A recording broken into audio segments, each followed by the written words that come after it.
أعوذ بالله من الشيطان الرجيم. بسم الله الرحمن الرحيم.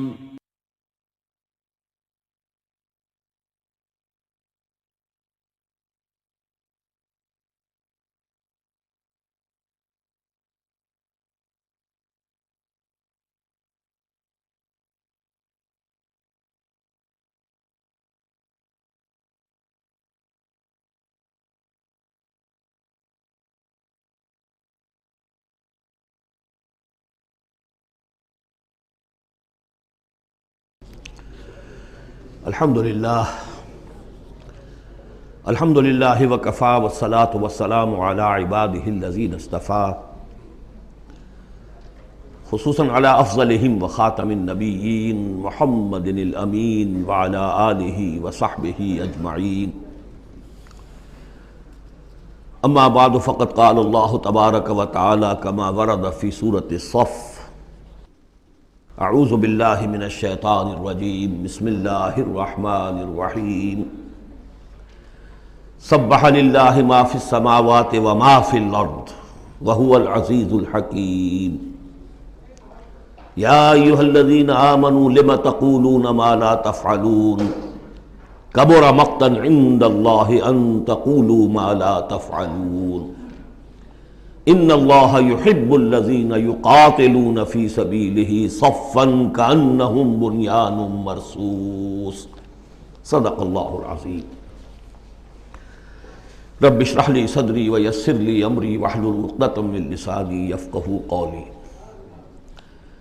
اللہم ربنا الہمنا رشدنا واعذنا من شرور انفسنا. اللہم ارنا الحق حقا وارزقنا اتباعہ وارنا الباطل باطلا وارزقنا اجتنابہ. اللہم وفقنا لما تحب وترضى. اللہم ربنا آنس وحشتنا فی قبورنا وارحمنا بالقرآن العظیم. اللہم اجعلہ لنا اماما ونورا وہدى ورحمہ. اللہم ذکرنا منہ ما نسینا وعلمنا منہ ما جہلنا وارزقنا تلاوتہ آناء اللیل وآناء النہار واجعلہ لنا حجتا یا رب العالمین، آمین. اب ہم اللہ کا نام لے کر سورہ صف کا آغاز کر رہے ہیں.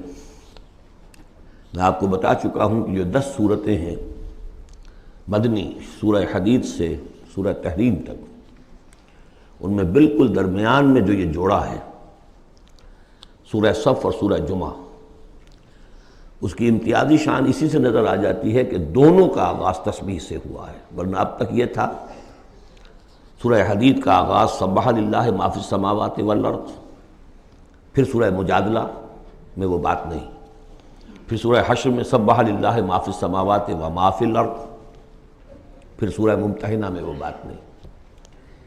اب یہاں پھر جو آئی ہے وما فی الارض، تسبیح کرتی ہے اللہ کی ہر وہ شے جو آسمانوں میں ہے اور ہر وہ شے جو زمین میں ہے. وَهُوَ الْعَزِيزُ الْحَكِيمُ، اور وہ زبردست ہے، کمال حکمت والا.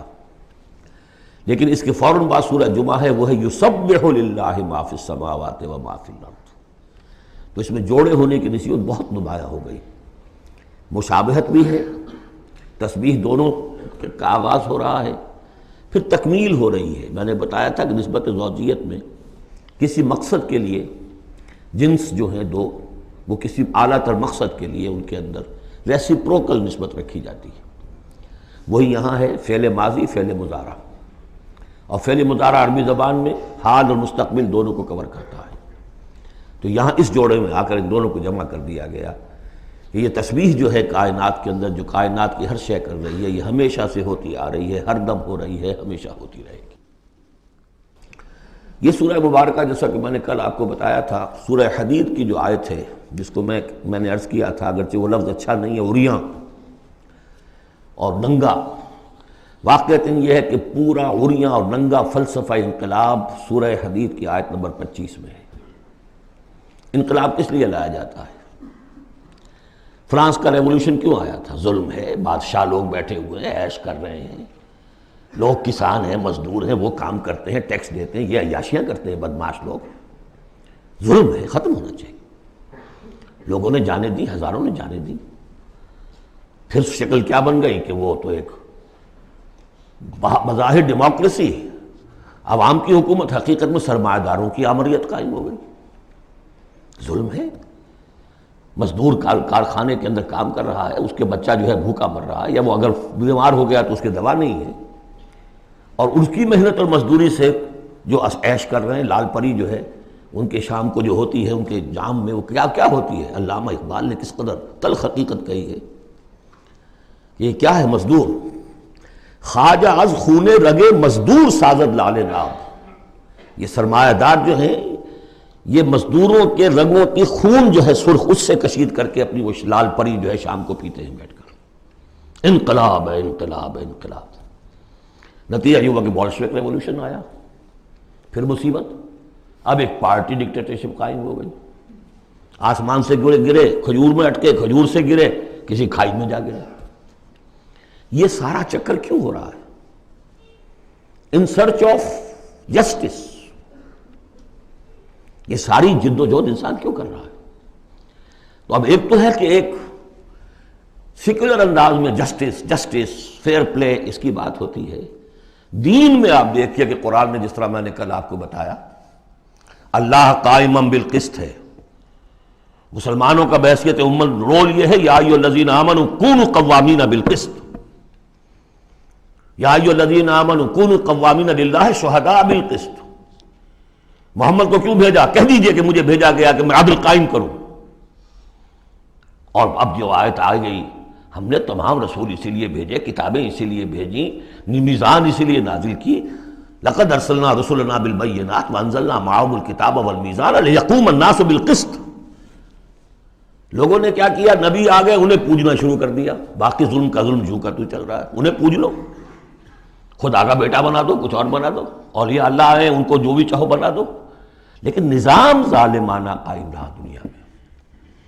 یہ محمد عربی کا کمال ہے، انہوں نے آ کر نظام کو بدلا ہے۔ در حقیقت یہ جو تکمیل ہوئی ہے اس پروسیس کی، اس لیے آپ رسول کامل ہیں، آخری رسول اور کامل رسول، جنہوں نے آ کر نظام عدل و قسط کو بالفعل برپا کیا۔ چنانچہ وہ جو ایک عام قانون آیا، پھر اس میں اتنی ننگی بات، لوہا استعمال ہو سکتا ہے، طاقت استعمال ہوگی ظلم کے خاتمے کے لیے، اور ان تمام جتنی بھی ناانصافیاں ہیں ان کو ختم کر دے۔ اگرچہ یہ لوہا کسی طریقے سے استعمال ہوگا، یہ لوہا خودکشی کے کام بھی آ سکتا ہے، خودکشی نہیں کرنی ہے، اس کے کچھ شرائط ہیں، اس کے ضوابط ہیں۔ پہلے کوئی طاقت فراہم کرو، پہلے کوئی نظریہ عام کرو، جو لوگ نظریہ قبول کر لیں انہیں جمع کرو، انہیں منظم کرو، انہیں ٹرین کرو، انہیں قوت بناؤ، پھر باطل سے ٹکراؤ۔ اگر ایسے کھڑے ہو جاؤ گے تو خودکشی ہو جائے گی، نعرہ مارا اور خودکشی ہو گئی۔ بہرحال وہ جو ننگا انقلابی نظریہ ہے وہ حضور کی شخصیت کے ضمن میں اس آیت میں آ کر اب وہ واحد کے صیغے میں آ گیا، هو الذی ارسل رسولہ بالہدی ودین الحق لیظہرہ علی الدین کلہ۔ سورہ توبہ میں بھی آ چکی، سورہ فتح میں آ چکی، اب اس سورہ مبارکہ کا مرکزی مضمون وہی ہے۔ لیکن اس کے یوں سمجھ لیجئے کہ یہ اس کے 4 حصے کر لیجئے، 4 آیتیں، پھر 4 آیتیں، پھر 4 آیتیں۔ پہلی 4 آیتیں تمہیدی بھی ہیں، اور ایک اعتبار سے اس میں اصل میسج آ گیا ہے۔ دوسری 4 آیتوں میں سابقہ امت مسلمہ یعنی یہود کا طرز عمل ہے۔ تیسری آیت میں بعثت محمدی کا مقصد اور اس کے لیے مسلمانوں کو دعوت جہاد۔ 12 آیتیں یہ ہو جائیں گی۔ 2 آیتیں پھر بڑی خاص قسم کی ہیں کہ جو لوگ اس صورت کے پیغام کو قبول کریں اور اختیار کر لیں، ان کے کیا کیا مدارج ہیں، دنیا میں کیا ہے، آخرت میں کیا ہے۔ بسم اللہ الرحمن الرحیم، سبح للہ ما فی السماوات وما فی الارض وہو العزیز الحکیم۔ اب آ رہی ہے بات بالکل دو ٹوک، وہی جو میں نے کہا تھا ان تمام صورتوں میں ہے، زجر، توبیخ، جھنجھوڑنے کا انداز۔ کیا ہو گیا مسلمانوں تمہیں؟ یا ایھا الذین آمنوا ما لکم لم تقولون ما لا تفعلون، تمہیں کیا ہو گیا ہے مسلمانوں، تم جو کہتے ہو وہ کرتے نہیں، کیوں کہتے ہو جو کرتے نہیں؟ ایمان اللہ پر اور اس کے حکم پاؤں تلے، ایمان رسول کا، محبت اور عشق کے دعوے اس کے سنتوں یہ دجیاں بکھیر دو۔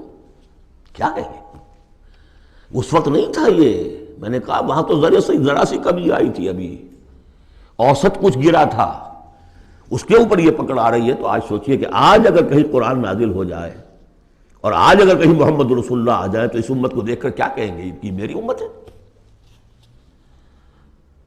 یہ 1.5 ارب انسان میری امت ہے۔ لم تقولون ما لا تفعلون کبر مقتا عند اللہ ان تقولوا ما لا تفعلون، بڑی شدید بیزاری کی بات ہے اللہ کے نزدیک کہ تم کہو جو کرتے نہیں۔ اب بتائیے اس سے بڑی زجر و توبیخ کیا ہوگی؟ اچھا معلوم ہوتا ہے کہ شاید کچھ لوگوں نے محبت رسول کے دعوے کیے ہوں گے۔ جاننا چاہتے ہو اللہ کو کون محبوب ہیں؟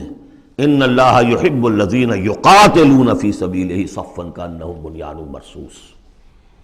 اللہ کو تو محبوب ہیں اپنے وہ بندے جو صفیں باندھ کر، اور صفیں بھی ایسی بنیان مرصوص۔ آج کل کا تصور کیجئے ری انفورسڈ کانکریٹ والز جو بڑے بڑے ڈیمز کی بنائی جاتی ہیں، اس زمانے میں بھی تھا، چنائی کر کے پھر تانبا اس کے اندر جو ہے وہ پگھلا کر، جو ہم دیکھ آئے ہیں ذوالقرنین کے معاملے میں، آتونی افرق علیہ قطرہ، اب وہ جو ہے وہ فورٹیفائڈ ایسی صفیں۔ آج ایک صاحب نے توجہ دلائی، اسی کا عکس ہونا چاہیے ہماری جب نماز کے اندر صف بندی ہوتی ہے، کوئی خلا نہیں ہونا چاہیے۔ حضور نے فرمایا کہ شیطان کھڑا ہوتا ہے بیچ میں، پھر کندھے سے کندھا ملا ہونا چاہیے، لیکن ہمارے ہاں اس کا کوئی اہتمام نہیں ہوتا۔ ہمارے ہاں اہل حدیث حضرات کو اہتمام کرتے، لیکن یہ ہے کہ کندھے سے کندھا ملنا اور پاؤں کے محاذات ایک ہونے چاہیے، آگے پیچھے نہ ہو۔ بہرحال یہ ضرورت ہے، اس کی ائمہ کو بھی کرنی چاہیے کوئی نہ کوئی توجہ۔ تو یہ اصل میں سمم بونم ایک اصطلاح ہے فلسفے کی، کہ ہر فلسفہ اخلاق میں ایک تصور ہوتا ہے خیر اعلیٰ، the highest good, highest virtue کیا ہے۔ آپ ایک فلسفہ دیتے ہیں اخلاق کا، اس کی روح سے سب سے بڑی نیکی کون سی ہے، تو جان لیجئے اسلام میں سمم بونم، اسلام کے خیر اعلیٰ قتال فی سبیل اللہ ہے۔ ان اللہ یحب الذین یقاتلون فی سبیلہ صفا کانہم بنیان مرصوص۔ اب سوچ لو، دیکھ لو، سوچ سمجھ کر قدم رکھو، جس کو ہو جان و دل عزیز اس کی گلی میں جائے کیوں۔ اس راستے پر آنا ہے تو یہ سمم بونم ہے۔ یہ 4 آیتیں ہو گئیں تمہید کی۔ 4 آیتیں ہیں اب بنی اسرائیل نے کیا کیا اللہ کے جلیل قدر پیغمبروں کے ساتھ۔ وَإِذْ قَالَ مُوسَىٰ لِقَوْمِهِ يَا قَوْمِ لِمَ تُؤْذُونَنِي وَقَدْ تَعْلَمُونَ أَنِّي رَسُولُ اللَّهِ إِلَيْكُمْ۔ یاد کرو جب کہ کہا موسیٰ نے اپنی قوم سے، اے میری قوم کے لوگوں کیوں مجھے ایذا دے رہے ہو، کوفت پہنچا رہے ہو، تکلیف دے رہے ہو۔ وَقَدْ تَعْلَمُونَ أَنِّي رَسُولُ اللَّهِ إِلَيْكُمْ، جبکہ تم جانتے ہو میں اللہ کا رسول ہوں۔ میرے نزدیک یہاں رسول بمانی نبی کے ہے۔ حضرت موسیٰ بنی اسرائیل کے لیے نبی تھے، رسول نہیں۔ رسول تھے الی فرعون، جہاں کہیں ذکر آیا بحیثیت رسول الی فرعون وملئہ، الی فرعون وملئہ، الی فرعون وملئہ، کیونکہ رسول کے بعد قاعدہ یہ ہوتا ہے کہ پھر رسول کی بات نہ مانے تو قوم ہلاک کی جاتی ہے۔ حضرت موسیٰ کی بات نہیں مانی، 4 کے سوا ہلاک نہیں کی گئے۔ تو حضرت موسیٰ کی حیثیت بنی اسرائیل کے لیے نبی کی ہے، لیکن آل فرعون کے لیے وہ رسول تھے، مانو مجھے اور میرے ساتھ واپس کرو ان کو، بنی اسرائیل کو۔ وَقَدْ تَعْلَمُونَ أَنِّي رَسُولُ اللَّهِ إِلَيْكُمْ، جانتے ہو میں اللہ کا نبی ہوں۔ فَلَمَّا زَاغُوا، جب وہ کج ہو گئے، ٹیڑھے ہو گئے، أَزَاغَ اللَّهُ قُلُوبَهُمْ، اللہ نے بھی ان کے دلوں کو ٹیڑھا کر دیا۔ یہ بہت اہم آیت ہے جو قرآن مجید میں جتنی مرتبہ آیا اللہ نے انہیں گمراہ کر دیا، اللہ نے مہر لگا دی، تو کبھی اللہ ابتداءً مہر نہیں لگاتا، پہلے انسان ٹیڑھا خود ہوتا ہے، لیکن جب اس کے ٹیڑھ پن ایک حد تک چلا جاتا ہے، he reaches the point of no return, then Allah puts a seal on his heart، اس کے بعد نہیں آ سکتا۔ تو جب وہ ٹیڑھے ہو گئے اللہ نے ان کے دلوں کو بھی ٹیڑھا کر دیا۔ واللہ لا یہدی القوم الفاسقین، اللہ فاسقوں کو زبردستی ہدایت نہیں دیتا۔ اب اس میں ہم پڑھ چکے ہیں سورہ مائدہ میں، اصل میں وہ ایذا ہے۔ اللہ کے رسول کو اصل ایذا ذاتی نہیں ہوا کرتی، ہوتی ہے وہ بھی، انسان محسوس کرتا ہے۔ اور میں بتا چکا ہوں آپ کو سورہ احزاب میں کہ حضور حضرت موسیٰ کے ساتھ بھی اس طرح کا معاملہ کیا، لیکن حضور کے ساتھ بھی کیا، لیکن اصل ایذا جو یہاں ہو رہی ہے قتال کے لفظ کے ذکر کے ساتھ جو آ رہی ہے وہ یہ ہے۔ وَإِذْ قَالَ عِيسَىٰ ابْنُ مَرْيَمَ، دوسرا دور۔ اب یہ ہے رسول، اصل میں بنی اسرائیل کے لیے رسول بن کر آئے وہ حضرت عیسیٰ، رسولاً الی بنی اسرائیل۔ سورہ آل عمران کی وہ الفاظ بہت اہم ہیں۔ وَإِذْ قَالَ عِيسَىٰ ابْنُ مَرْيَمَ يَا بَنِي إِسْرَائِيلَ إِنِّي رَسُولُ اللَّهِ إِلَيْكُمْ، اور جب یاد کرو جب کہ کہا عیسیٰ ابن مریم نے، اے بنی اسرائیل میں اللہ کا رسول ہوں تمہاری طرف، مصدقا لما بین یدی من التوراۃ، اور میں تصدیق کرتے ہوئے آیا ہوں اس کی جو میرے سامنے ہے تورات میں سے، ومبشرا برسول، اور بشارت دیتے آیا ہوں ایک رسول کی، یاتی من بعدی، جو میرے بعد آئیں گے، اسمہ احمد، جن کا نام نامی احمد ہے، صلی اللہ علیہ وسلم، احمد مجتبی۔ فلما جاءہم بالبینات، یہ وہی حضرت عیسیٰ کے بارے میں، جب وہ آئے کھلی نشانیاں لے کر، معجزے لے کر، عظیم ترین معجزے لے کر، قالوا ھذا سحر مبین، انہوں نے کہہ دیا یہ تو سحر مبین ہے۔ ومن اظلم ممن افترا، اب یہ تیسرا دور ہے، اب محمد رسول اللہ آ گئے ہیں صلی اللہ علیہ وسلم، اور وہ ہم پڑھائیں سورہ بنی اسرائیل میں، عسیٰ ربکم ان یرحمکم وان عدتم عدنا، اے بنی اسرائیل تم ہمارے لاڈلے تھے، اس میں کوئی شک نہیں، ہم نے تمہیں چنا تھا، اخترناہم علی علم، لیکن تم نے اپنی بد عملی کی وجہ سے اپنے آپ کو راندہ درگاہ بنا لیا، لیکن ہماری محبت اب بھی موجود ہے۔ عسیٰ ربکم ان یرحمکم، تمہارا رب اب بھی تمہیں رحم کرنے کے لیے تم پر تیار ہے، وَإِنْ عُدْتُمْ عُدْنَا، لیکن تمہارا طرز عمل وہی رہا جو پہلے تھا، تو ہم بھی وہی کچھ کریں گے جو ہم نے پہلے کیا، اسی طرح پٹوائیں گے تمہیں۔ نبوکڈنیزر سے پٹوایا، اور گریک سے پٹوایا، اسیرین سے پٹوایا، رومن سے پٹوایا، اور اب اس صدی میں آ کے جرمن سے پٹوایا۔ 60 لاکھ 6 ملین، واللہ اعلم۔ بہرحال اب تیسرا دور آیا، ومن اظلم ممن افترى علی اللہ الکذب، اس سے بڑھ کر ظالم کون ہوگا جو اللہ پر جھوٹ تلاسے، وہو یدعی الی الاسلام، بلایا جا رہا اسلام کی طرف، اب محمد رسول اللہ انہیں دعوت دے رہے ہیں، واللہ لا یہدی القوم الظالمین، اللہ ایسے ظالموں کو زبردستی ہدایت نہیں دیتا۔ عسیٰ ربکم ان یرحمکم، لیکن اس کے بعد فرما دیا اگلی آیت میں، ان ھذا القرآن یہدی للتی ہی اقوم، یہ قرآن ہے، شاہدرہ ہے، ہماری رحمت کا شاہدرہ قرآن حکیم میں داخل ہونا ہے، آؤ داخل ہو جاؤ۔ اب حضور کے ساتھ جو کچھ کر رہے تھے اس کا کلائمیکس یہ تیسری آیت ہے، یریدون لیطفئوا نور اللہ بافواہہم، وہ تلے ہوئے ہیں کہ اللہ کے نور کو اپنی منہ کی پھونکوں سے بجھا کر رہیں گے۔ یہ خاص یہود کے بارے میں ہے یہ آیت، اچھی طرح سمجھ لیجئے، اور اس کا کلائمیکس اب آ رہا ہے، اب آ رہا ہے۔ The final showdown is going to come now and not very far off, very soon۔ Armageddon اسے کہہ لیں۔ یہود پوری طریقے سے پوری عیسائی دنیا کو اپنے تسلط میں لا چکے ہیں، اور جو کچھ ہونے والا ہے، الملحمۃ العظمیٰ جسے حضور نے قرار دیا ہے، عظیم ترین جنگ، اور آرمگڈون یہ ان کی کرسچین جو ان کی ہے اصطلاحات، ان میں وہ آرمگڈون ہے۔ بہرحال وہ تو ابھی آئے گا، ابھی تک تو ہم پڑھ رہے ہیں جو اس وقت ہو رہا تھا، ان میں جرت نہیں تھی، وہ سامنے آ کر مقابلہ نہیں کرتے تھے، وہ ہم پڑھ چکے ہیں سورہ حشر میں، کبھی بھی سامنے آ کر مقابلہ نہیں کریں گے، منہ کی پھونکوں سے بجھاتے ہیں، دور دور سے۔ یہ استعارہ ہے کہ سامنے آ کے مقابلہ نہیں کرتے، سازشیں کرتے ہیں، منہ سے تو آدمی باتیں ہی کرتا ہے نا، سازشیں کر کے اس کو ابھارو، اس کو لے آؤ، اس سے حملہ کروا دو، قریش کو لے آؤ، فلاں کو لے آؤ، ان میں دم نہیں ہے۔ اسی کو کہا ہے مولانا ظفر علی خان نے، نور خدا ہے کفر کی حرکت پہ خندزن، پھونکوں سے یہ چراغ بجھایا نہ جائے گا۔ یریدون لیطفئوا نور اللہ بافواہہم واللہ متم نورہ ولو کرہ الکافرون، اللہ اپنے نور کا اتمام فرما کر رہے گا، خواہ یہ کافروں کو کتنا ہی ناگوار ہو۔ یہ جو ہے آیت آئی ہے اس سے پہلے سورہ توبہ میں، یریدون ان یطفئوا نور اللہ بافواہہم ویابی اللہ الا ان یتم نورہ ولو کرہ الکافرون، اتنا سا فرق ہے، باقی آیت جو کی تو ہے۔ اب تیسرا حصہ ہے سورت کا، اب حضور کی بعثت کس لیے ہوئی؟ هو الذی ارسل رسولہ بالہدی ودین الحق لیظہرہ علی الدین کلہ۔ یہ خاص آیت میں آپ کو بتا چکا ہوں کہ انبیاء کی بعثت، رسولوں کی بعثت کے لیے بشیر، نذیر اور مذکر، مربی، معلم، یہ سارے الفاظ، شاہد، یہ سب مشترک ہیں۔ یہ صرف محمد رسول اللہ کے لیے ہے، اور 3 دفعہ ہے۔ وہی ہے اللہ جس نے بھیجا اپنے رسول کو صلی اللہ علیہ وسلم، الہدا، کامل ہدایت نامہ جو ان پر کامل ہو گیا، اور دین حق، وہ میزان جو دی گئی تھی تمام انبیاء کو، وہ میزان اب کامل ہو کر دین حق، سچا، مکمل، عادلانہ مبنی بر عدل و قسط نظام زندگی ہے جو بن گیا ہے. کس لیے بھیجا ہے؟ لِیُظْہِرَہُ سے غالب کریں. یہ نہیں وہ پامال رہے اور 30 لاکھ لوگ حج کرتے رہے بس اللہ اللہ خیر صلی اللہ. رہ گئی رسم اذاں روح بلالی نہ رہی، فلسفہ رہ گیا تلقین غزالی نہ رہی. یہ 30 لاکھ آدمی اگر کفن باندھ لیں اپنے سر سے تو دنیا میں انقلاب آ جائے گا نہ آ جائے؟ حج کریاؤ، رمضان کا عمرہ کراؤ. ریچولز نئے ریچولز. حرام سے کمائی کرو اور عمرے کرو.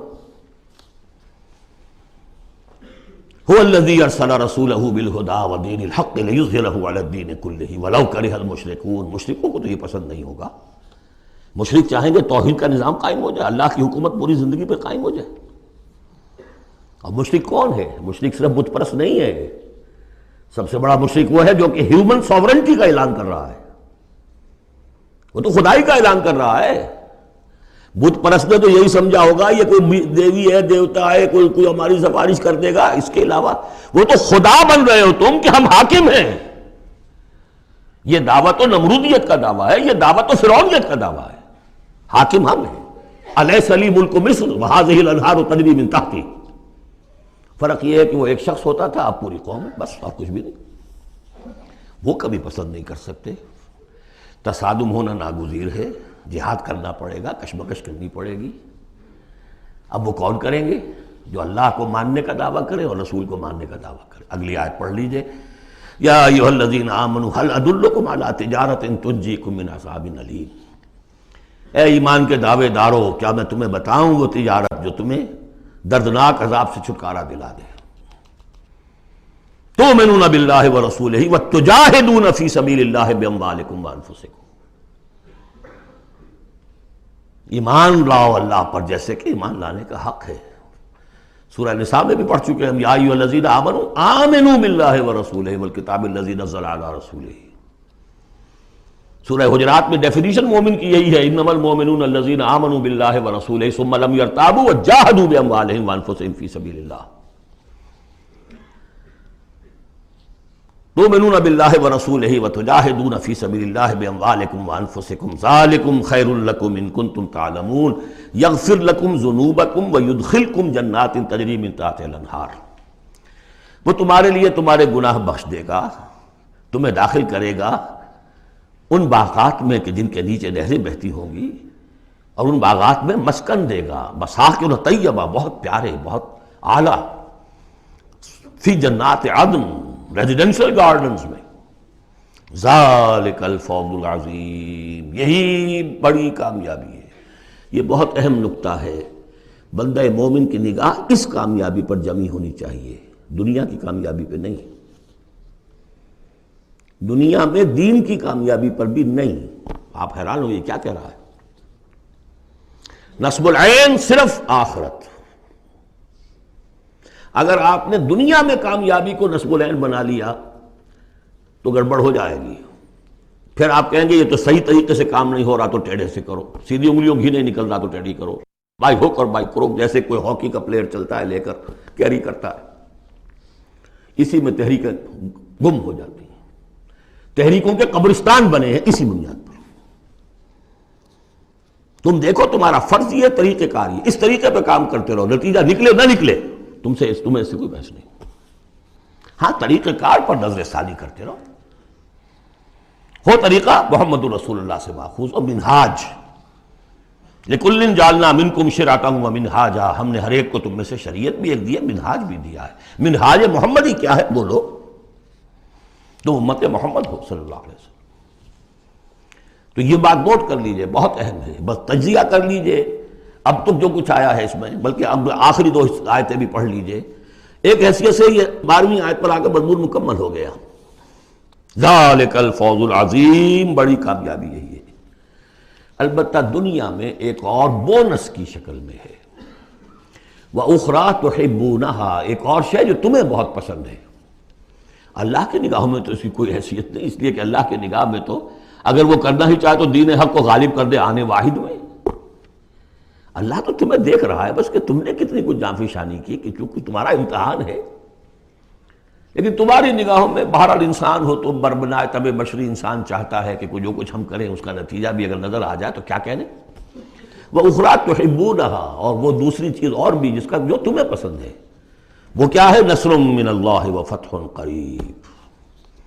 اب اللہ کی طرف سے مدد آیا چاہتی ہے اور فتح تمہارے قدم چوما چاہتی ہے. لیکن یہ ظاہر بات ہے یہ کب اتری ہے، یہ میں آپ کو بتا چکا ہوں. اس کو سمجھیے سورہ صف کو سورہ احزاب کا ضمیمہ. وَبَشِّرِ الْمُؤْمِنِينَ، یہی الفاظ آئے ہیں، اور اے نبی اس کی بشارت دے دیجئے اہل ایمان کو. قول میں حضور کا آپ کو سنا چکا ہوں. آپ نے فرما دیا تھا غزوہ احزاب کے بعد، لن تغزوکم قریش بعد عامکم ھذا، اے مسلمانوں اب اس سال کے بعد قریش تم پر چڑھ کر نہیں آ سکتے، ایگزاسٹ ہو چکے. وَلَٰكِنَّکُمْ تَغْزُونَہُمْ، اب تمہاری طرف سے انیشیٹو ہوگا.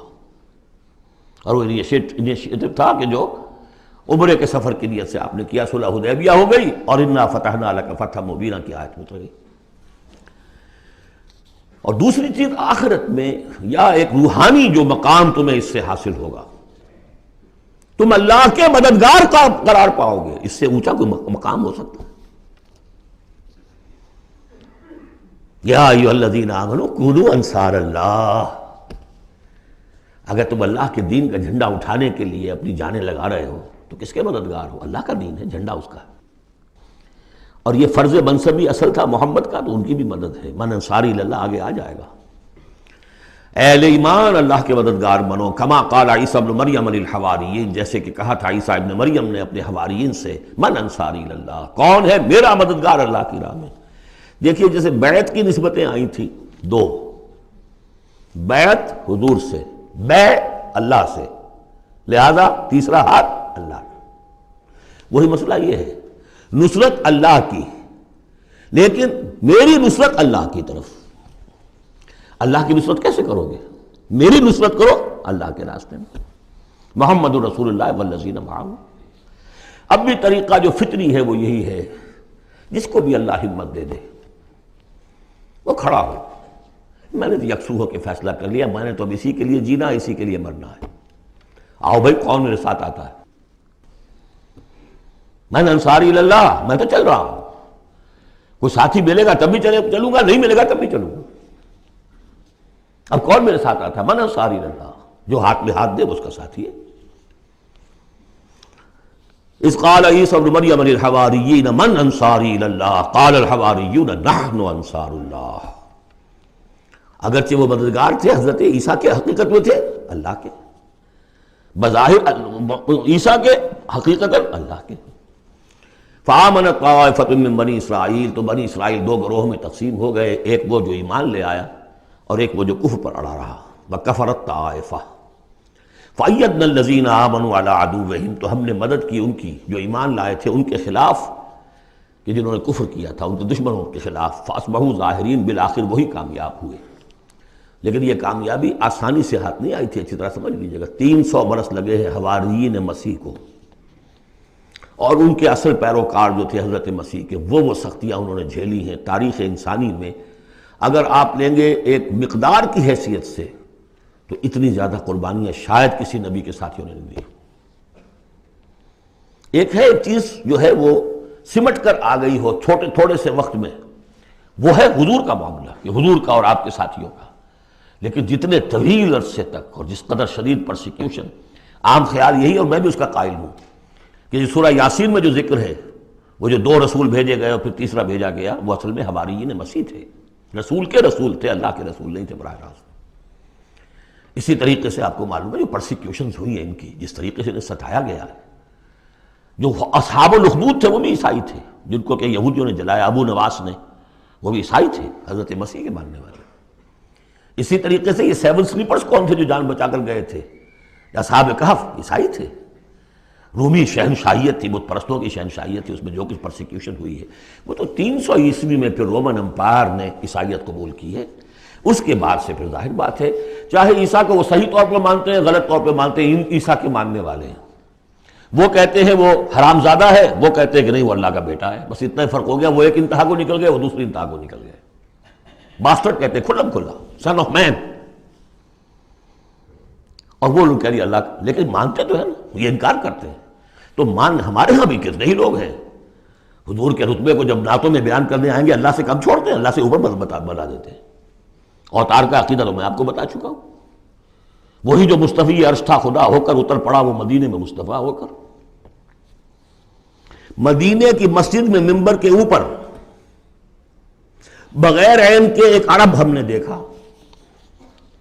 عرب میں سے عین نکال دے کیا رہ جائے گا؟ رب۔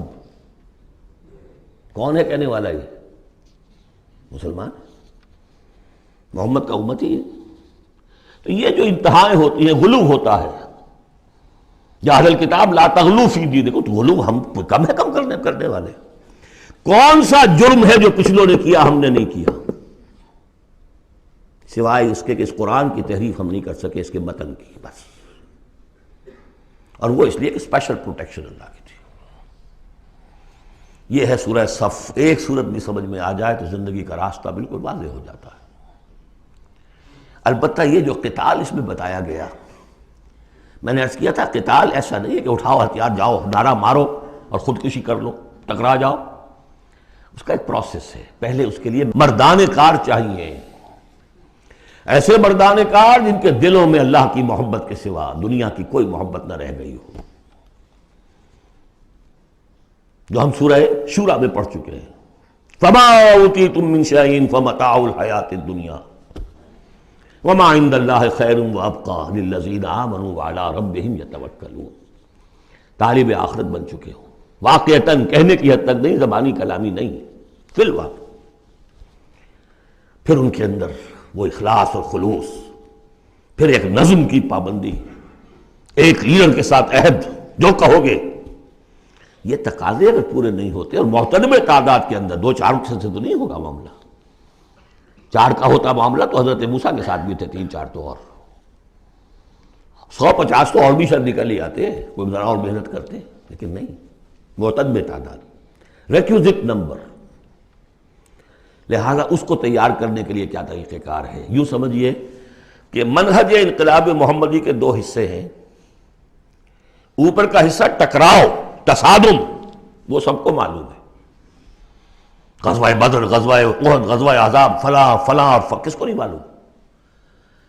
لیکن اکبر الآبادی کا بڑا پیارا شعر ہے، خدا کے کام دیکھو بعد کیا ہے اور کیا پہلے، نظر آتا ہے مجھ کو بدر سے غار حرا پہلے۔ یہ غار حرا کی جو تنہائیاں تھیں، جو سوچ و بچار تھا، پھر اس نے 12 برس تک مکے میں جو دعوت، تبلیغ، تربیت، تزکیہ، تعلیم، تنظیم، یہ کام کیا ہے۔ یہ ہے جس کا نتیجہ سامنے نظر آتا ہے۔ چاہے تمہارے جسم کے ٹکڑے اڑا دیں، تم نے ہاتھ نہیں اٹھانا۔ یہ ارادہ آسان کام ہے کوئی؟ بلی کو بھی آپ گھیر لیں اگر کسی کونے میں تو وہ آپ پر حملہ کر دے گی۔ ڈیسپریٹ آدمی 2-3 کو مار کر مرے گا، ایسے نہیں مر سکتا آدمی۔ آدمی بڑی شے ہے، لیکن اجازت نہیں ہے۔ یہ تیاری جو کرائی ہے محمد رسول اللہ نے، تو ایک ہے تصادم کا مرحلہ، اور ایک ہے تصادم کے لیے آدمی تیار کرنا۔ آدمی فراہم کیسے کرے، تیار کیسے کرے؟ اس کو میں نے قرار دیا ہے منہج انقلاب نبوی کی اساسی منہاج۔ ایک ہے تکمیلی منہاج، تصادم، ٹکراؤ، جنگ۔ اساسی منہاج ہے how to procure proper people, procurement of people and then their training۔ یہ ہے مسئلہ، اور اس کا مرکز و محور قرآن ہے۔ اگلی سورہ، سورہ جمعہ، اسی سے بحث کر رہی ہے۔ یوں سمجھ لیجئے کہ بعثت محمدی کا مقصد، اس کے لیے تصادم کے مراحل، یہ سورہ صف میں، لیکن اس کے لیے مردان کار کی تیاری کا عمل سورہ جمعہ میں۔ بسم اللہ الرحمن الرحیم۔ یسبح للہ ما فی السماوات وما فی الارض الملک القدوس العزیز الحکیم۔ هو الذی بعث فی الامیین رسولا منہم یتلو علیہم آیاتہ ویزکیہم ویعلمہم الکتاب والحکمہ۔ اب دیکھیے آپ، جیسے وہ آیت 3 دفعہ آ چکی تھی، یہ 4تھی مرتبہ آ رہی۔ وہ بنیادی طریقہ کار کیا تھا؟ قرآن کی تلاوت۔ قرآن اس مقناطیس کے مانند تھا کہ جس کے اندر جس کی روح بیدار ہے اس کو کھینچ لے گا۔ یہ ہے آپ کا آلہ دعوت۔ اب آپ کے پاس وہ آ گئے جو سلیم الفطرت، کسی درجے میں سلام، جن کی زیادہ سلیم الفطرت اور زیادہ جو ہے وہ فوراً آ گئے، کچھ کو تھوڑا سا وقت لگا، پھر کچھ اور وقت لگا، کچھ اور وقت لگا، تو 12 برس میں مکے کی جو ہے وہ ہانڈی کے اندر پوری طرح بلو کر نکال لیا گیا، اور جو نکالا پھر ان کی تربیت، ان کی تعلیم اسی کتاب سے، حکمت قرآن پر بیس کر رہا ہے سارا پروسیس، تربیت بھی قرآن سے، تزکیہ بھی قرآن سے، دعوت بھی قرآن سے، تذکیر بھی قرآن سے، تبشیر بھی قرآن سے، انذار بھی قرآن سے، تذکیر، انذار، تبشیر، اس سے دعوت ہو گئی، اور شفاء لما فی الصدور، دل کے اندر کے جو روگ ہے ان کا علاج ہے۔ یہ دل کا روگ ہے کیا؟ دنیا کی محبت، اللہ خیر صلی اللہ، مال کی محبت، اولاد کی محبت، سب کیا ہے؟ ہاتھی کے پاؤں میں سب کے پاؤں دنیا کی محبت، یہ قرآن نکال دیتا ہے۔ هو الذی بعث فی الامیین رسولا منہم، وہی ہے جس نے بھیجا، اٹھایا امیین میں سے ایک رسول، انہی میں سے، یتلو علیہم آیاتہ، ان کو پڑھ کر سناتا ہے اللہ کی آیات، یہ وہ مقناطیس، وَيُزَكِّيهِمْ وَيُعَلِّمُهُمُ الْكِتَابَ، وہ تزکیہ کر رہا ہے۔ تلاوت آیات کے ذریعے سے غلط نظریات ختم ہوئے، غلط نظریات ختم ہوئے، ان غلط نظریات پر جن ہمارے اعمال کی بنیاد تھی، ہر عمل کے پیچھے کوئی نظریہ ہے، کوئی ویلیو ہے جو آپ کے ذہن میں ہے، جس کے تحت آپ کوئی بھاگ دوڑ کر رہے ہیں، کوئی عمل کر رہے ہیں، وہ ویلیو غلط ہے تو عمل غلط ہوگا، ویلیو صحیح عمل صحیح ہوگا۔ قرآن نے ویلیو آپ کی صحیح کر دی، تو گویا کہ اب یہ برے اعمال، بری عادات، یہ جیسے پت جھڑ میں پتے جھڑ جاتے ہیں، خود ہی جھڑ جائیں گے، کیسے رہیں گے؟ اندر سے غذا ہی نہیں مل رہی، اندر تو جڑ ختم ہو گئی ان کی۔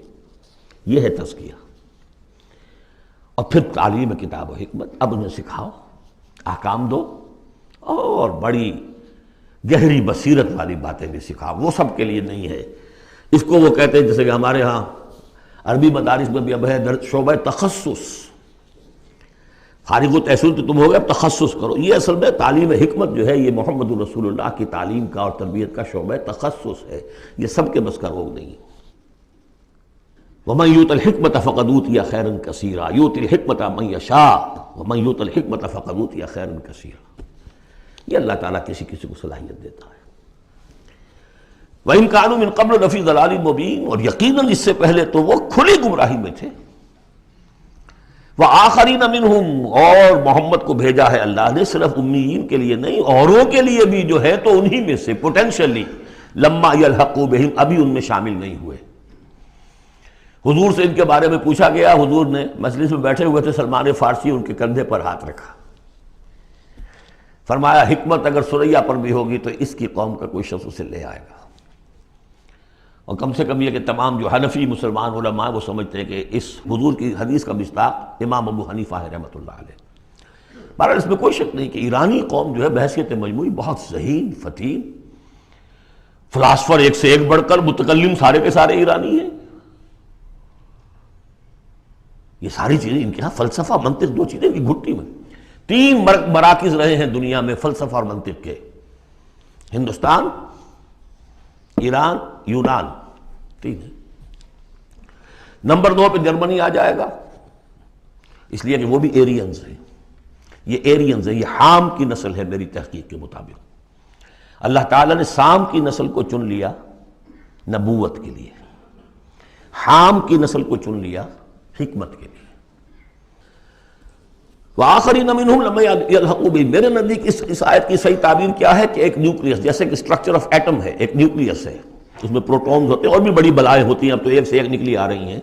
جب ہم نے فزکس پڑھی تھی تب یہ تھا کہ ایک نیوکلیس ہے، اس میں پروٹونز ہیں، پازیٹیو چارج ہے، اور پھر یہ ادھر جو ہے وہ اب جو الیکٹرانز چل رہے ہیں دائرے میں، بڑا ایٹم جو ہے وہ بہت سے دائروں میں۔ تو نیوکلیس اس امت کا امیین، بنو اسماعیل اور ان کے تابع اہل عرب مشرکین، یہ نیوکلیس۔ پھر سب سے پہلے ایرانی آ گئے، پہلا جو ہے الیکٹران ایرانیوں کا ہے۔ پھر رومی آ گئے، کچھ آ گئے، ادھر سے کچھ قبطی آ گئے، ایجپشنز، ادھر سے آگے آپ بڑھے تو ہندی آ گئے، سندھی آ گئے، پہلے سندھی آئے پھر ہندی آئے، یہ سب ہیں اب مختلف دائرے، یہ بڑھتا جا رہا ہے۔ لیکن نیوکلیس امیین، اور باقی سب آخرین۔ امیین میں سے چونکہ خود حضور تھے لہذا ان پر اتمام حجت آخری درجے میں ہو گئی، لہذا ان کے لیے کوئی رعایت نہیں تھی، اگر ایمان نہیں لائیں گے تو قتل کر دیے جائیں۔ یہ سورہ توبہ میں ہم پڑھ چکے ہیں۔ آخرین کے لیے رعایت یہ ہے کہ چاہیں تو اسلام لائیں چاہیں تو نہ لائیں، یہودی رہیں، عیسائی رہیں، کوئی رہیں، مجوسی رہیں، ہندو رہیں، سکھ رہیں، پارسی رہیں، جو چاہیں رہیں، لیکن نظام اسلام کا ہوگا، غلبہ اللہ کا ہوگا، دین ہم قائم کریں گے، تم رہو اپنے طور پر جو ہندو رہو، جو چاہو رہو۔ وآخرین منہم لما یلحقوا بہم وہو العزیز الحکیم، اور وہ عزیز ہے اور حکیم ہے۔ ذالک فضل اللہ یؤتیہ من یشاء، یہ اللہ کا فضل ہے، وہ دیتا ہے جسے چاہتا ہے، اللہ کا فضل ہے۔ اس فضل کے بڑے درجے ہیں۔ سورہ بنی اسرائیل میں آیت پڑھی، ان فضلہ کان علیک کبیرا، حضور سے خطاب ہے، سب سے بڑا فضل، سب سے بڑا فضل، سب سے بڑا فضل اس پوری کائنات میں محمد رسول اللہ پر ہوا۔ اگرچہ ان کا فضل کس طور سے ہوا ہے وہ آپ دیکھ لیجئے، ماریں پڑی ہیں، پتھراؤ ہوا ہے، خون کے دھارے چھوٹے ہیں۔ اللہ کا فضل جو ہے دنیا میں وہ ناز و نعم نہیں ہے، عیش نہیں ہے، آرام نہیں ہے۔ جس میں سب سے بڑا فضل تھا اسے یتیم پیدا کیا، پوسٹیومس، پیدا بھی ہوا باپ کے فوت ہونے کے بعد، بالکل مفلس قلاش۔ وہ تو دائی حلیمہ کو کوئی اور بچہ ملا نہیں تھا تو قرۂ فال بنا میں من دیوانہ زدن ہو گیا معاملہ، ورنہ لوگ جاتے تھے، اچھے کھاتے پیتے گھرانوں کے بچے لیتے تھے، یتیم کو کون لے جائے گا؟ لیکن وہ یتیم پھر کیا بنا؟ در یتیم۔ وَوَجَدَكَ ضَالًّا فَهَدَىٰ وَوَجَدَكَ عَائِلًا فَأَغْنَىٰ أَلَمْ يَجِدْكَ يَتِيمًا فَآوَىٰ۔ پھر جو کچھ ہوا ہے سخت، آپ کا جو نوجوانی کا دور ہے، سخت مشقت، مزدوری۔ آپ کہتے ہیں میں قریش کی بھیڑیں بکریاں چند ٹکوں کی مزدوری پر چلایا کرتا تھا، قراریت، درہم و دینار نہیں، قراریت، ٹکے پیسے۔ بہرحال یہ دنیا کا معاملہ اور ہے۔ فرمایا وآخرین منہم لما یلحقوا بہم وہو العزیز الحکیم، ذالک فضل اللہ، یہ میں بیان کر رہا تھا، فضل کبیر بلکہ فضل اکبر تو ہوا حضور پر۔ پھر جو بھی محمد کے دامن سے وابستہ ہو گیا، بہت بڑا فضل ہے۔ چاہے اللہ نے ہمیں پیدائشی طور پر یہ فضل دے دیا ہے، ہم اس فضیلت کا قدر نہ کریں اور وہ پھر راندہ درگاہ حق ہو جائے، وہ دوسری بات ہے، اللہ نے تو دیا۔ بل اللہ یمن علیکم ان ہداکم للایمان، تمہیں اس راستے پر ڈال دیا ہے اللہ کے بندو، تمہیں پیدا کیا وہاں جا، تم نے پیدا ہوتے کال میں اذان سنی ہے اور دوسرے کال میں اقامت سنی ہے، اس سے بڑا فضل کیا ہوگا؟ لیکن تم نے اس کی ناقدری کی تو یہ دوسرا بات ہے۔ ذالک فضل اللہ یؤتیہ من یشاء واللہ ذو الفضل العظیم، اللہ بڑے فضل والا ہے۔ لیکن یہ کہ اب یہ جو پروسیس تھا، جو محمد رسول اللہ کا اعلیٰ انقلاب تھا، قرآن، اب محمد تو جا رہے ہیں صلی اللہ علیہ وسلم، یہ پروسیس آگے کون جاری رکھے گا؟ نبی تو کوئی اور آنا نہیں۔ لہذا حضور نے کہا خطبہ حجۃ الوداع میں، قد ترکت فیکم ما ان تمسکتم بہ او اعتصمتم بہ لن تضلوا ابدا کتاب اللہ،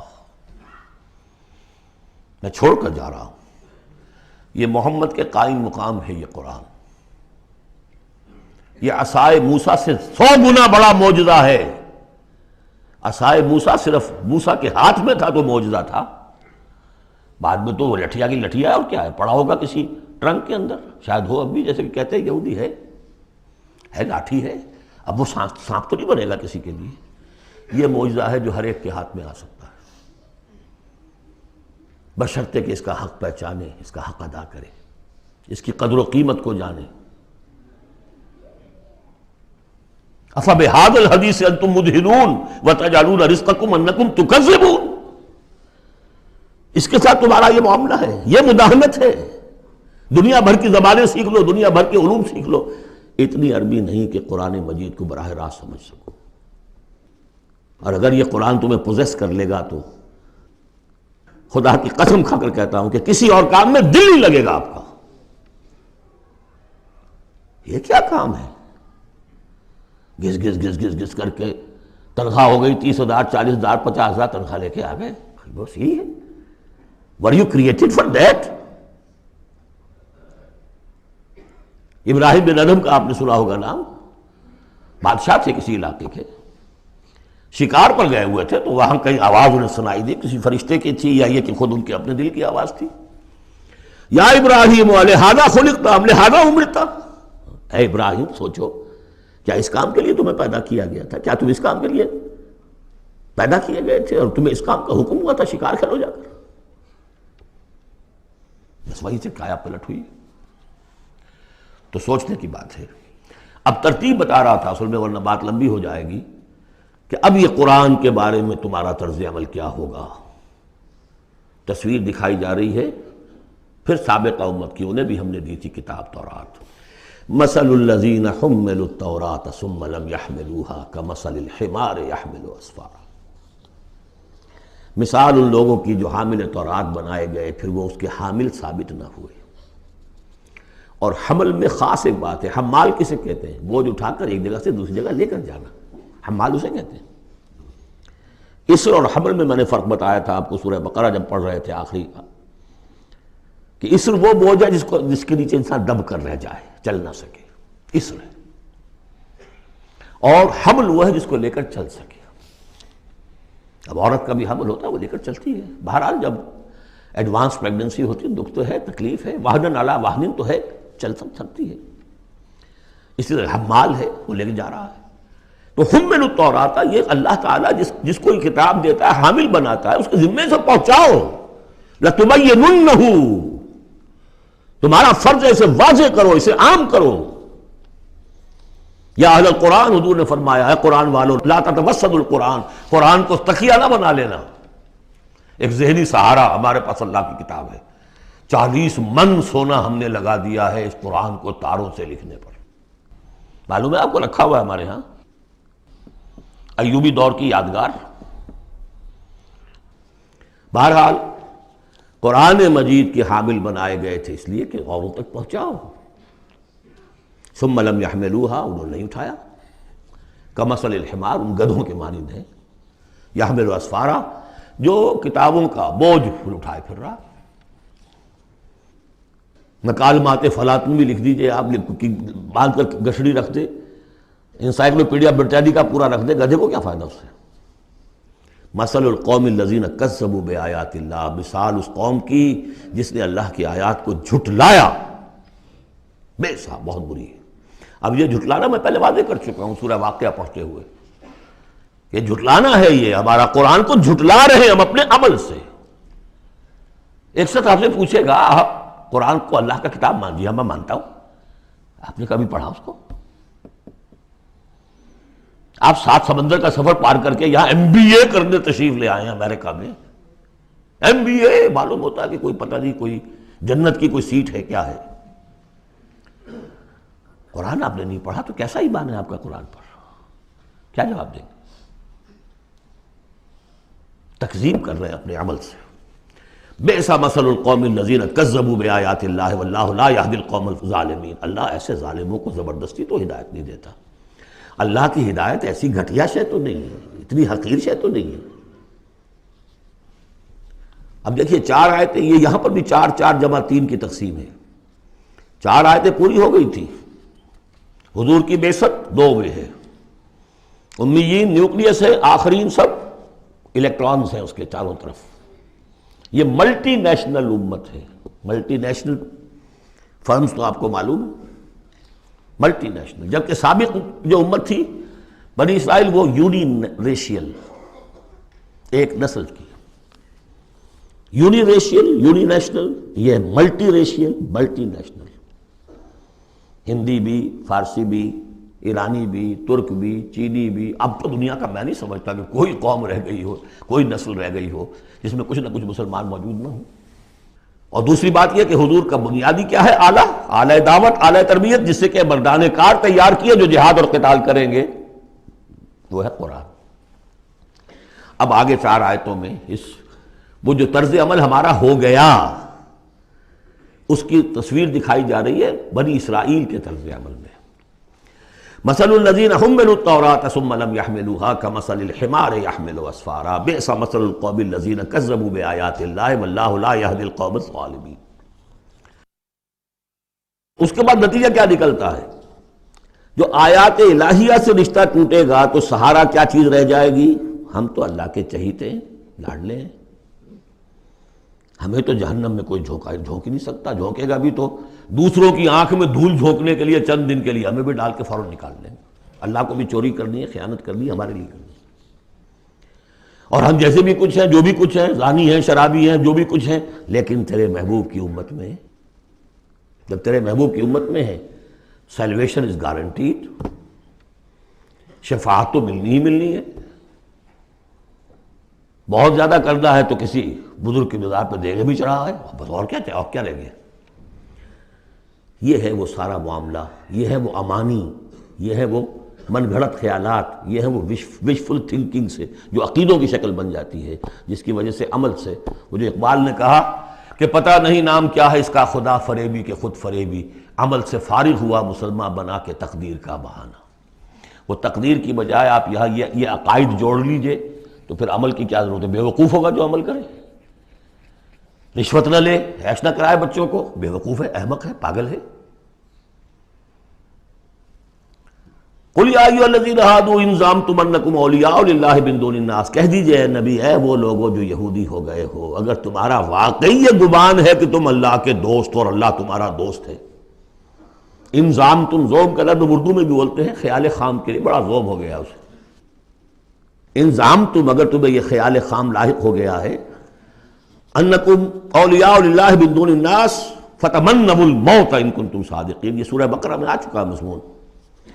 اگر ایسے واقعی خیال ہے تو تمہیں موت کی تمنا کرنی چاہیے۔ دوست سے ملنے کی آرزو ہوتی ہے یا ہجر کی؟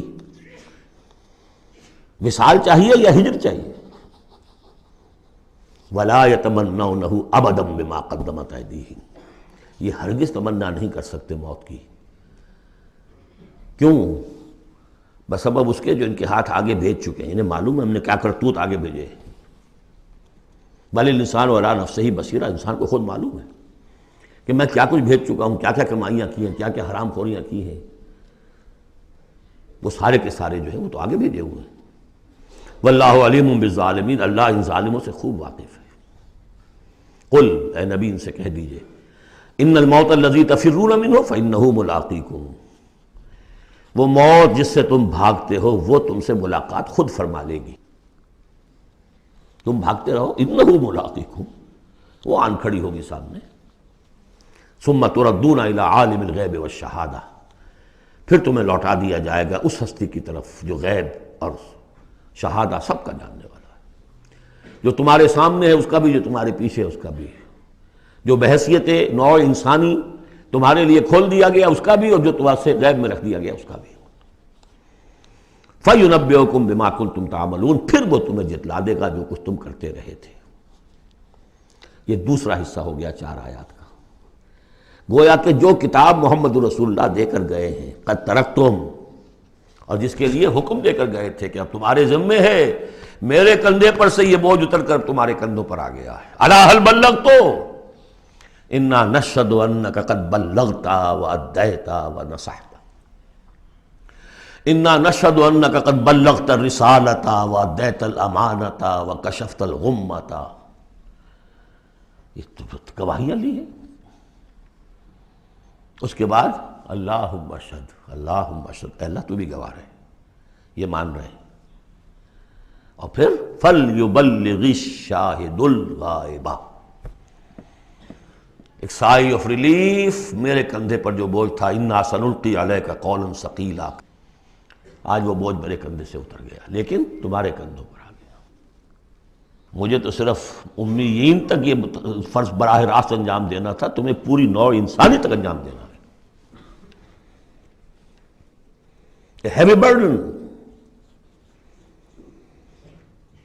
اس کے لیے یہ ہے دوسرا حصہ 4 آیات کا۔ اب تیسرے حصے میں اس قرآن کی تعلیم عام، تعلیم بالغان کا جو ایک نظام قائم کیا گیا اس کا ذکر ہے۔ جمعہ کیا ہے اصل میں؟ اب رہ گئی رسم ادا روح بلالی نہ رہی، فلسفہ رہ گیا تلقین غزالی نہ رہی۔ یہ جمعہ کیا ہے؟ یہ حزب اللہ کا ہفتے وار اجتماع ہے۔ کمیونسٹوں کو بھی ایجاد کرنے پڑے تھے ہفتے وار اجتماع، ہفتے وار اجتماع، اسٹڈی سرکلز۔ اس لیے کہ انقلابی کارکن کے ذہن میں جب تک اس کا نظریہ تازہ نہ رہے وہ قربانی کیسے دے گا؟ قربانی تو ہر لحظہ آئے گی، ہر آن آئے گی، قدم قدم پر آئے گی۔ لہذا اس نظریے کا، نصب العین کا، اپنے مقصد کا شعور بالکل کانشس لیول کے اوپر مستحضر رہنا چاہیے۔ لہذا اجتماعات، اب ظہر کی نماز کی بجائے جمعہ، وہاں 4 فرض یا 2 کر دیے، 2 کی جگہ خطبہ۔ خطبہ کس لیے؟ تعلیم قرآن، تعلیم بالغان۔ ظاہر ہے وہاں کالجز نہیں تھے، کتابیں نہیں تھی، پریس نہیں تھے، چھاپے خانے نہیں تھے، آڈیوز نہیں تھے، ویڈیوز نہیں تھے، کچھ بھی تو نہیں تھا، لیکن ایک نظام ہے۔ ہفتے میں ایک دن ایسا نکال لو، اگرچہ پورا دن نہیں چاہیے، یوم سبت کی طرح نہیں ہے، نہاؤ دھو، اچھے کپڑے پہنو، خوشبو لگاؤ، آؤ مسجد میں چل کر، پہلی گھڑی میں آ جاؤ گے تو اتنا ثواب ہوگا جتنا کہ ایک اونٹ کی قربانی کا۔ ہم نے آنکھوں سے دیکھا ہوا بچپن میں 7-8 بجے کے قریب مسجدوں کے اندر ہجوم ہوتے تھے، لوگ پہنچ جاتے تھے گاؤں سے، اس لیے گاؤں میں جمعہ ہوتا نہیں تھا۔ اب تو ایک خاص مسلک ہمارے ہاں جو آیا، انہوں نے 4 آدمیوں پہ بھی جمعہ کھڑا کر دیا، تو اب خام خواہ کاہے کو جائے گا کوئی آدمی شہر کے اندر؟ پہلے تو یہ تھا کہ جو مصر جامع نہ ہو، جو ایک شہر نہ ہو جس کے اندر کہ کوئی حکومت کا ایک بڑا افسر نہ رہتا ہو، اس کے بغیر جمعہ نہیں ہوتا۔ پر ان مسئلوں کو چھوڑ دیجئے، آئیے جمع ہوئیے، کوئی نائب رسول منبر رسول پر کھڑے ہو کر وہی عمل کرے، یتلو علیہم آیاتہ ویزکیہم ویعلمہم الکتاب والحکمہ، تاکہ یہ پروسیس اب ابدی ہو جائے امت کے اندر۔ اس لیے جمعے کی یہ اہمیت ہے کہ فرمایا گیا کہ 3 جمعے بھی چھوڑ دو گے بغیر عذر کے لَيَخْتِمَنَّ اللَّهُ عَلَىٰ قَلْبِهِ، اس شخص سے، ایسے شخص کے دل کے اوپر اللہ تعالیٰ مہر کر دیتا ہے۔ لیکن بات یہی ہے کہ وہ ساری حکمت ختم، وہ مقصد ختم، نہ وہ مقصد ہے، رہ گئی رسم اذاں روح بلالی نہ رہی، اور فلسفہ رہ گیا تلقین غزالی نہ رہی۔ جمعہ ہے پھر بھی کھنڈر بتا رہے ہیں عمارت عظیم تھی، اب بھی جو اہتمام ہوتا ہے جمعے کے لیے کھنڈر ہی صحیح، لیکن بتا رہے ہیں کہ یہ کتنی بڑی عظیم عمارت تھی۔ یا ایھا الذین آمنوا اذا نودی للصلاۃ من یوم الجمعۃ فاسعوا الی ذکر اللہ وذروا البیع، اے ایمان والو جب تمہیں پکارا جائے نماز کے لیے جمعے کے دن، یعنی جمعے کی نماز کے لیے، تو لپکو اور دوڑو، ہر طرح کے کاروبار کو چھوڑ کر اللہ کے ذکر کی طرف، اور چھوڑ دو کاروبار۔ اور یہاں ذکر سے مراد نماز تو ذکر ہے ہی، اصل میں خطبہ ہے۔ ذالکم خیر لکم ان کنتم تعلمون، یہی تمہارے لیے بہتر ہے اگر تم علم رکھتے ہو۔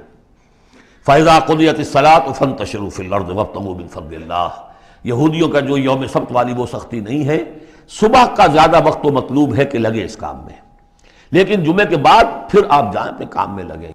جب نماز ادا ہو چکے اب تم زمین میں منتشر ہو سکتے ہو، اور جاؤ اللہ کا فضل تلاش کرو، ابتغوا من فضل اللہ واذکروا اللہ کثیرا لعلکم تفلحون، اور اللہ کو یاد کرو کثرت سے تاکہ تم فلاح پاؤ۔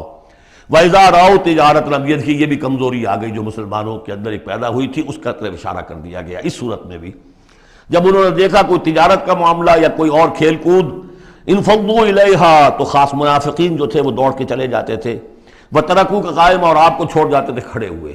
اور اس لیے کہ عام خیال یہ ہے کہ عام طور پر پہلے جو ہے خطبہ جیسے عیدین میں بعد میں ہوتا ہے، ایسے ہی جمعے کا خطبہ بھی بعد میں ہوتا ہے، سمجھا انہوں نے نماز تو ہو گئی چلو۔ فرمایا نہیں، قل ما عند اللہ خیر من اللہو والتجارہ، ان سے کہہ دیجئے جو اللہ کے پاس ہے وہ کہیں بہتر ہے اس کھیل کود سے بھی، تجارت سے بھی۔ واللہ خیر الرازقین، اور اللہ بہترین رزق عطا کرنے والا ہے۔ بارک اللہ لی ولکم فی القرآن العظیم ونفعنی وإیاکم بالآیات والذکر الحکیم۔